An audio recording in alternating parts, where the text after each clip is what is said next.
کیسا ہے نور چھایا مدنی مذاکرے میں، کیسا ہے نور چھایا مدنی مذاکرے میں، کیسا ہے نور چھایا مدنی مذاکرے میں، ہر دل ہے جگمگایا مدنی مذاکرے میں، ہر دل ہے جگمگایا مدنی مذاکرے میں۔ الحمد للہ رب العالمین والصلاة والسلام علی خاتم النبیین، اما بعد فاعوذ باللہ من الشیطان الرجیم، بسم اللہ الرحمن الرحیم، الصلاة والسلام علیک یا رسول اللہ وعلی آلک واصحابک یا حبیب اللہ، الصلاة والسلام علیک یا نبی اللہ وعلی آلک واصحابک یا نور اللہ۔ نویت سنت الاعتکاف، رسالہ ضیاء درود السلام پیج نمبر 13 سے فرمان آخری نبی صلی اللہ علیہ وسلم نمبر 8۔ جو لوگ کسی مجلس میں بیٹھتے ہیں پھر اس میں نہ اللہ پاک کا ذکر کرتے ہیں اور نہ اس کے نبی پر درود پڑھتے ہیں، قیامت کے دن وہ مجلس ان کے لیے باعث حسرت یعنی افسوس ہوگی۔ اللہ پاک چاہے تو ان کو عذاب دے اور چاہے تو بخش دے۔ صلو علی الحبیب صلی اللہ علی محمد۔ 1444 ہجری کے ماہ رمضان المبارک کا آج 21واں روزہ ہے۔ عالمی مدنی مرکز فیضان مدینہ میں معتکفین جمع ہے، مدنی مذاکرے کا سلسلہ ہے۔ اب سوالات کیجیے، ہر سوال کا جواب وہ بھی بالصواب یعنی درست دے پاؤں یہ ضروری نہیں، بن پڑا تو عرض کرنے کی کوشش کی جائے گی، بھول کرتا پائیں فوراً میری اصلاح فرمائیں، مجھے آئیں بائیں شائیں کرتا اپنے کہے پر بلا وجہ قائم رہتا نہیں، شکریہ کے ساتھ اپنی بھول قبول کرتا پائیں گے انشاءاللہ الکریم۔ صلو علی الحبیب صلی اللہ علی محمد۔ شاہ مرداں شیر یزداں قوت پروردگار، لا فتح الا علی لا سیف الا ذوالفقار۔ پوچھنا یہ تھا کہ یہ شعر اصل میں کس زبان میں ہے اور اس شعر کا آخر مطلب کیا ہے؟ یہ شعر فارسی میں، شروع کا حصہ فارسی میں، دوسرا مصرع عربی ہے غالباً۔ شاہ مرداں شیر یزداں قوت پروردگار، لا فتح الا علی لا سیف الا ذوالفقار۔ پہلا مصرع فارسی ہے، دوسرا مصرع عربی ہے۔ پہلے مصرعے کا مطلب یہ ہے کہ شاہ مرداں، مرد یہاں پر مراد بہادر، مرد کا بچہ ہے، تو بہادروں کے بادشاہ مولا علی جو ہیں یہ بہادر ہی نہیں بلکہ بہادروں کے بھی بادشاہ ہیں۔ شیر یزداں یعنی شیر خدا ہیں، یزداں یہ خدا کو بولتے ہیں، تو شیر یزداں یعنی اللہ کے شیر ہیں۔ شاہ مرداں شیر یزداں قوت پروردگار، اللہ پاک کی قوت کا مظہر ہے، اللہ پاک نے ان کو بہت زیادہ طاقت سے نوازا ہے۔ لا فتح الا علی، کوئی بہادر نہیں مگر علی جیسا۔ لا سیف الا ذوالفقار، کوئی تلوار نہیں مگر ذوالفقار جیسی۔ جی اصل وہ ایک ہوتا ہے نوجوان، ایک ہوتا ہے جوان، 100 سال کا بھی ہوتا ہے۔ بہادر جو ہے نا اس کو دراصل جوان بولتے ہیں، جوان ہے جوان، اور نوجوان یعنی نیا جوان، یہ جسے عمر کے حساب سے نوجوان ہوتا ہے، جو میں سمجھ سکا ہوں۔ واللہ تعالی اعلم ورسولہ اعلم عز وجل وصلی اللہ تعالی علیہ وآلہ وسلم. صلو علی الحبیب صلی اللہ علی محمد. میرا امیر اہل سنت کی بارگاہ میں یہ سوال ہے کہ مولا علی جو ہے گھوڑے پر سوار جب ہوتے تھے تو ایک پاؤں ان کا گھوڑے پہ ہوتا اور دوسرا زمین پہ، تو جب دوسرا پاؤں گھوڑے پہ جاتا تو اتنی دیر میں آپ قرآن پاک کا ختم فرما لیتے تھے، تو اس بات میں کتنی صداقت ہے؟ رہنمائی فرما دیجئے، جزاکم اللہ خیرا.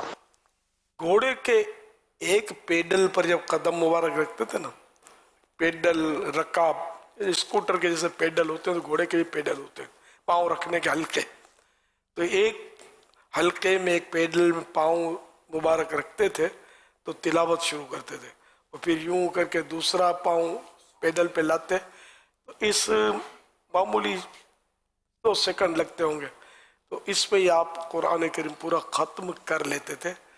یہ کتابوں میں لکھا، فتح رضویہ شریف میں بھی لکھا ہے. تو یہ مولا علی کی کرامت ہے، ویسے ممکن نہیں ہے، کوئی اور آدمی نہیں کر سکتا اس طرح، لیکن مولا علی کی کرامت ہے.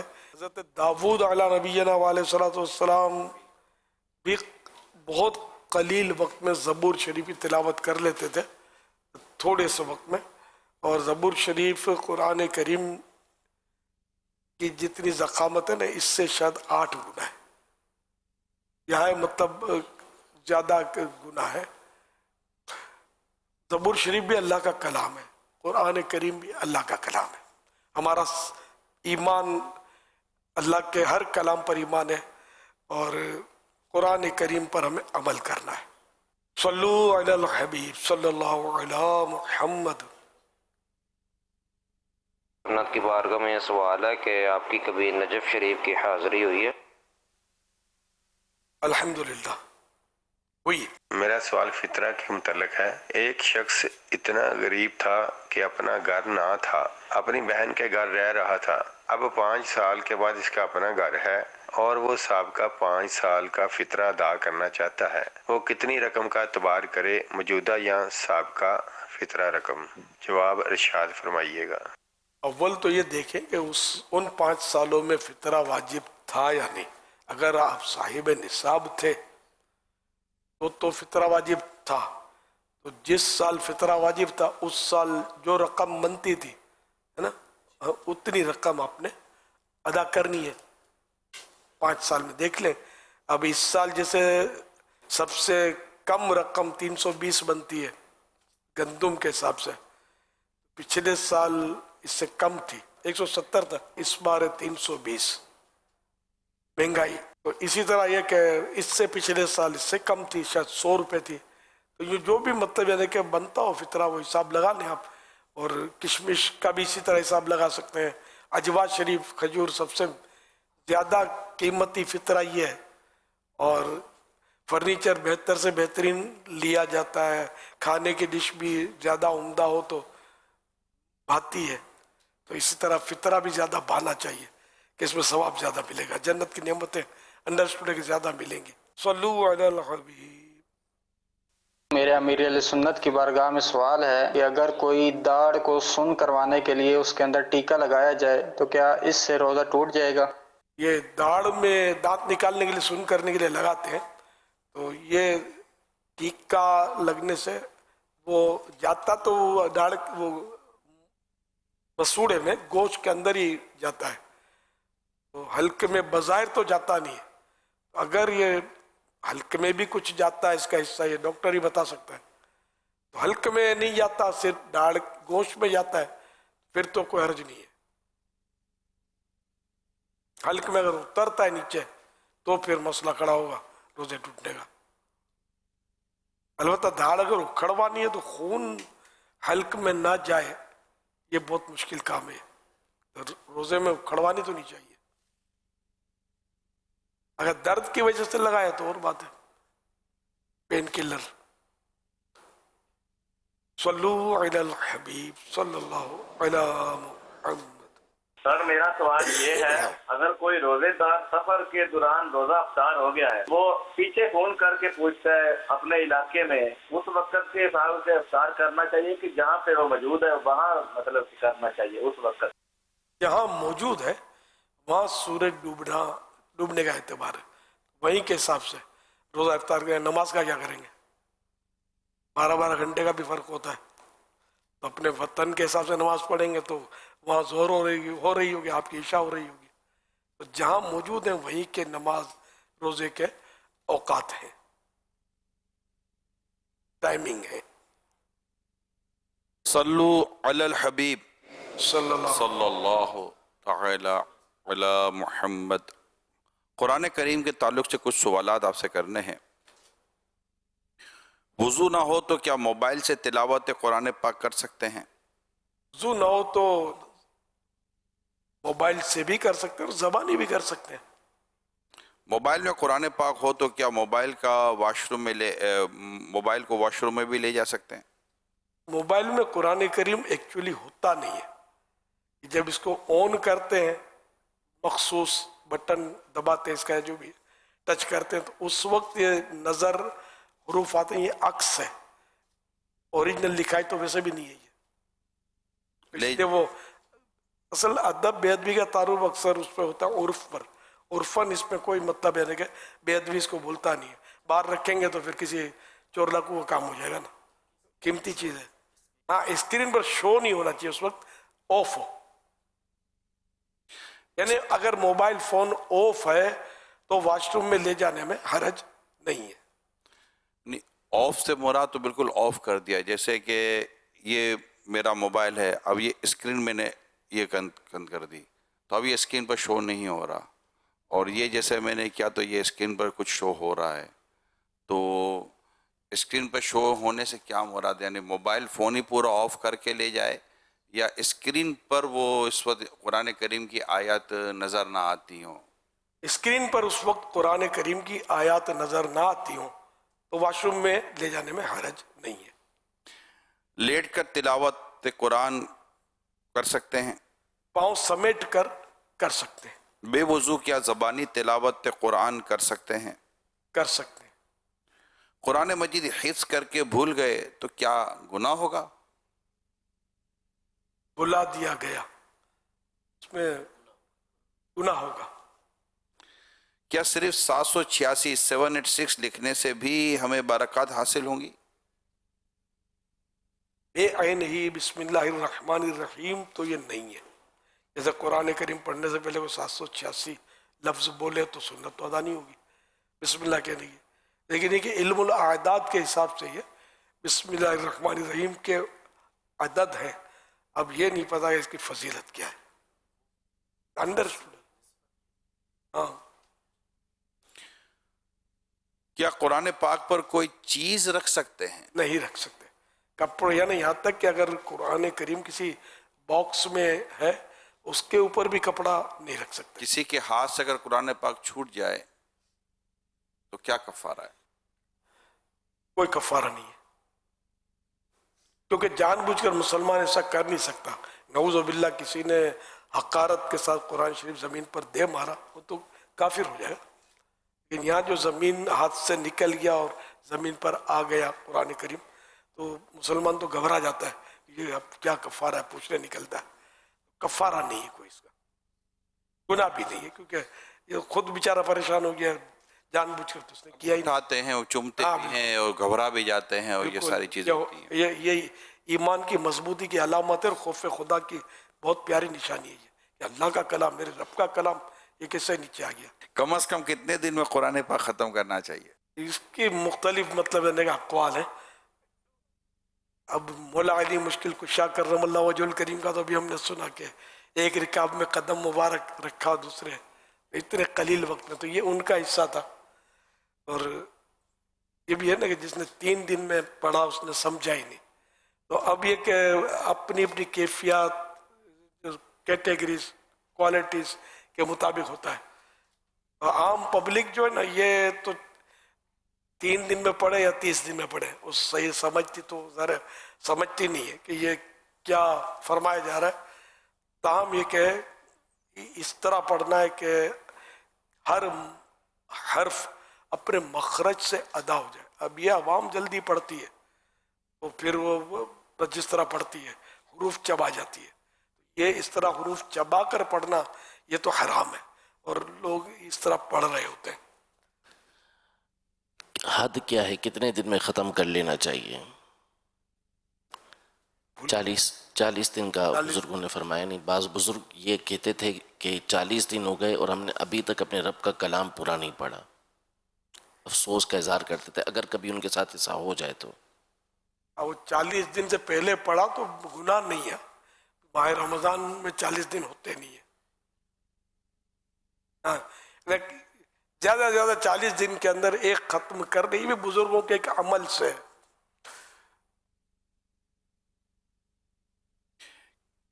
کیا گندے کپڑوں میں تلاوت کر سکتے ہیں؟ بچنا چاہیے. ایک شخص کو کتنا قرآن پاک یاد ہونا ضروری ہے؟ جتنا نماز میں پڑھنا فرض ہے اتنا فرض، اور جتنا نماز میں پڑھنا واجب ہے اتنا یاد ہونا واجب. تلاوت قرآن کے لیے کم از کم کتنے تلفظ کی ادائیگی کا لحاظ ضروری ہے؟ یہ تلفظ ہے کتنے حروف کی ادائیگی کا لحاظ؟ دوسرے حرف سے یہ ممتاز ہو جائے، نمایاں ہو جائے، یہ لکھا ہوا. لیکن یہ کہ جو قاریوں نے حرف کی صورتیں بیان فرمائی ہیں اس طرح نکالنے کی ہر ایک کو کوشش کرنی چاہیے، یعنی کہ اتنا قرآن درست ہو جس کے بارے میں ما یجوز بہ الصلاۃ، جس سے نماز درست ہو سکے. یہ ہر ایک پر یہ لازم ہے، اتنا درست ہو. اب سین اور شین کا فرق نہیں کرتے، عین الف کا فرق نہیں کرتے، ہا حا کا بھی فرق نہیں کرتے. بھاری تعداد ایسوں کی جو فرق نہیں کرتے، یہ تو کرنا ہوگا نا فرق. کوئی بزرگ کرسی پر بیٹھے ہیں یا کوئی بھی شخص کرسی پر بیٹھے ہوئے ہیں، کیا زمین پر بیٹھ کر قرآن کریم کی تلاوت کر سکتے ہیں؟ بے ادبی ہے.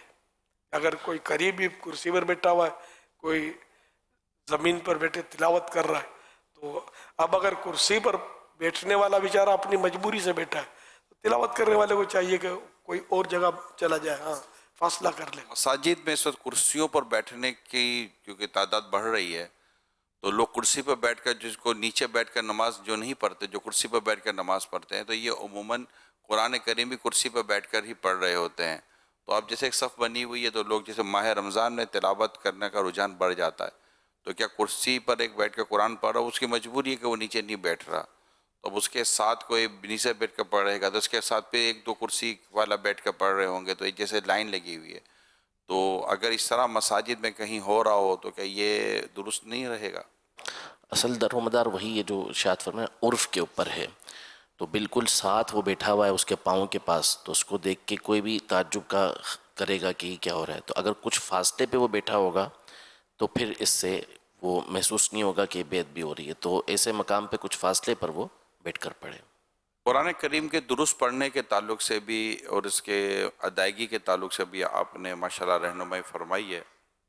اب یہ ارشاد فرمائیں کہ جو چیزیں درست نہیں ہیں وہ کیسے درست ہوں؟ پھر اس میں کیا عمر کا بھی کوئی تعلق ہے؟ کیا بعض اوقات عمر بڑی ہو جاتی ہے تو ایسا ہوتا ہے کہ یار اب اس عمر میں کہاں پڑھنے بیٹھیں گے، کیسے پڑھنے بیٹھیں گے؟ شرم بھی تو آتی ہے نا. اللہ درست کرنے کے لیے ظاہر ہے کہ کسی کو استاد بنانا ہوگا. الحمدللہ اب تو پہلے کے مقابلے میں آسانیاں ہیں سیکھنے کے لیے.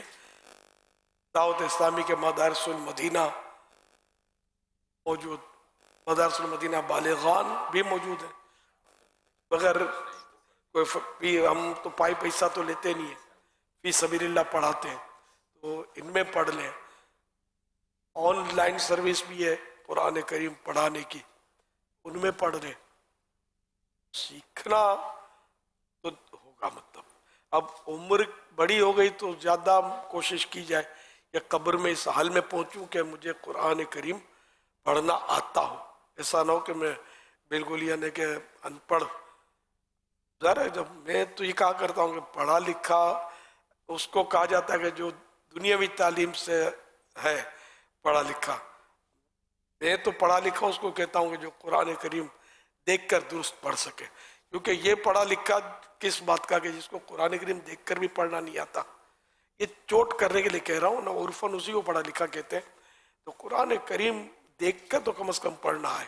حضرت سیدنا سلمان فارسی رضی اللہ عنہ کا ہی غالباً واقعہ ہے کہ آخری عمر میں عبادت میں، اور کیونکہ ان کی عمر 300 کے کچھ اوپر تھی، 300 سال کے، حضرت سلمان فارسی صحابی ہیں، تو عبادت اور بڑھا دی تھی. کسی نے عرض کیا کہ حضور اس عمر میں آپ نے فرمایا کہ جب منزل قریب آتی ہے تو سواری تیز کر دی جاتی ہے. تو اب جانے کا وقت آ گیا تو اب جتنی نیکیاں ہوں آدمی سمیٹ لے، بعد میں موقع ملے گا نہیں نیکیاں کرنے کا. تو یوں اگر عمر بڑی ہو گئی، اب احساس ہوا ہے قرآن کریم سیکھنے کا، تو شرمانا نہیں چاہیے، سیکھ لینا چاہیے آخری عمر میں بھی. اللہ توفیق دے. یہ علم حاصل کرنا ہی تو یہ عبادت ہے، علم دین حاصل کرنا. قرآن کریم سیکھنا بھی عبادت ہے، کار ثواب ہے، اچھی نیت سے سیکھے اللہ کی رضا کے لیے. ایک صحابی بارگاہ رسالت میں حاضر تھے، گفتگو ہو رہی تھی، اتنے میں حضرت جبریل امین بارگاہ رسالت میں حاضر ہوئے، اللہ کا سلام پہنچایا اور اللہ تعالیٰ کا یہ پیغام دیا کہ یہ سلام پہنچایا، اور عرض کیا کہ یہ صاحب جو آپ سے گفتگو کر رہے ہیں ان کا وقت قریب آ گیا ہے، 1 ساعت ان کی زندگی باقی ہے. پیارے آقا صلی اللہ علیہ وسلم نے ان کو بتایا، صحابی کو، بے قرار ہو گئے اور عرض کیا کہ یا رسول اللہ اب اس وقت مجھے کیا عمل کرنا چاہیے؟ تو آپ نے فرمایا صلی اللہ علیہ وسلم اشتغل بالتعلم، علم حاصل کرنے میں لگ جاؤ. چنانچہ وہ علم حاصل کرنے میں مشغول ہوئے. اور پھر یہ کہ انتقال ہو گیا. راوی کا کہنا ہے کہ غالباً وہ عصر اور مغرب کی درمیانی وقت، عصر اور مغرب کا درمیانی وقت تھا. اتنا سا وقت رہ گیا تھا، یعنی بتا دیا گیا کہ اب تمہارا وقت پورا ہو گیا ہے. تو عصر و مغرب کا درمیانی وقت تھا، اس میں انہوں نے علم دین حاصل کرنا. یعنی اس کا مطلب نہیں کہ پہلے نہیں تھا، لیکن علم دین میں گہرائی بہت ہے، اس کا کوئی سرا تو ہے نہیں. تو یوں علم دین حاصل کرنے میں یہ لگ گئے اور اسی حالت میں دنیا سے تشریف لے گئے. تو آخری وقت میں بھی علم دین، قرآن، نماز، بزرگوں کے واقعات سے بھری پڑی ہے کتابیں. تو ہمیں بھی آخری وقت تک، ہم مطلب جوان کو بھی کوئی بھروسہ تھوڑی ہوتا کہ کل دے گا. ہم کو کیا پتا کیا ہم 21واں روزہ پورا کر سکیں گے یا نہیں. ہم تو یوں نا افطار کی تیاریاں ہیں، لیکن ہو سکتا ہے کسی کا ہارٹ فیل ہو جائے، کوئی بھی حادثہ ہو جاتا ہے، زلزلے آ جاتے ہیں، کچھ بھی ہو سکتا ہے. موت کے ہزاروں اسباب ہیں، کوئی بھی سبب ہو سکتا ہے. تو اس کے جو سانس اندر گئے اور باہر نکلے گا اس کی کوئی گارنٹی کسی کے پاس نہیں ہے. ابھی کسی کی مجھے پوسٹ آئی کہ ان کو بھی اعتکاف کرنا تھا کسی مسجد میں، تو 1 دن پہلے ان کا انتقال ہو گیا. 26 سال کے کم و بیش ان کی عمر ہوگی، 26 سال کے ان کے آس پاس عمر ہوگی. اور وہ امیر سن کے مرید تھے، اللہ پاک ان کو گھری کے رحمت فرمائے. تو کوئی پتہ نہیں ہوتا یار کب وقت پورا آ جائے، سانسوں کی گنتی ہے زندگی. تو بس میں آپ سب سے درخواست کروں گا کہ جو اسپیشل گھر بیٹھ کے جو اسلامی بہنیں دیکھ سن رہی ہوتی ہیں ان کو بھی قرآن پاک درست کرنے کے لیے مدرسۃ المدینہ بالغات کا رخ کرنا چاہیے. اوورسیز جو ہوتے ہیں جن کے لیے سہولت نہیں ہوتی فزیکل جا کر پڑھنے کی، ان کو آن لائن پڑھنا چاہیے. یہاں کے اسلامی بھائیوں کو بھی اپنے اپنے علاقوں میں مدرسۃ المدینہ بالغان میں شرکت کرنی چاہیے. یہاں اس وقت آپ کو موقع ملا ہے معتکفین کو قرآن کریم درست کروانے کے تعلق سے، تو یہاں انشاءاللہ آپ کو یہ ہفتہ 10 دن کے اندر سمجھ آ جائے گی کہ میرا قرآن کتنا صحیح کتنا غلط پڑھنا، یہ سمجھ آ جائے گی. پھر اس کو آگے آپ لے کر چلیے، اللہ پاک کرے. شروع کریں، ابھی سے شروع کریں، جس کو بولتے ہیں نا سانس بعد میں لیں. قرآن کریم نہیں آتا تو پھر اپنے کو آتا ہے کیا یار؟ خدا کی قسم وہ قابل رشک ہے کہ جس کو قرآن کریم درست پڑھنا آتا ہو. اس سے اس وقت حالات ہیں کہ بس بہت کچھ آتا ہوتا ہے لیکن قرآن کریم پڑھنا نہیں آتا ہوتا. بدنصیبی ہے، ایک مسلمان کی محرومی ہے بہت بڑی. یہ ابھی جیتے جی احساس ہو گیا جس کو نہیں آتا اس کو، تو بس یہ کہ آپ سیکھنا شروع کر دیں. اور یہ 10 دن میں جتنا سیکھ سکے مرحبا. اللہ زندگی دے، آخرت بہتر کرے ہم سب کی، آپ کو حیاتی لمبی حیاتی دے، عافیت والی،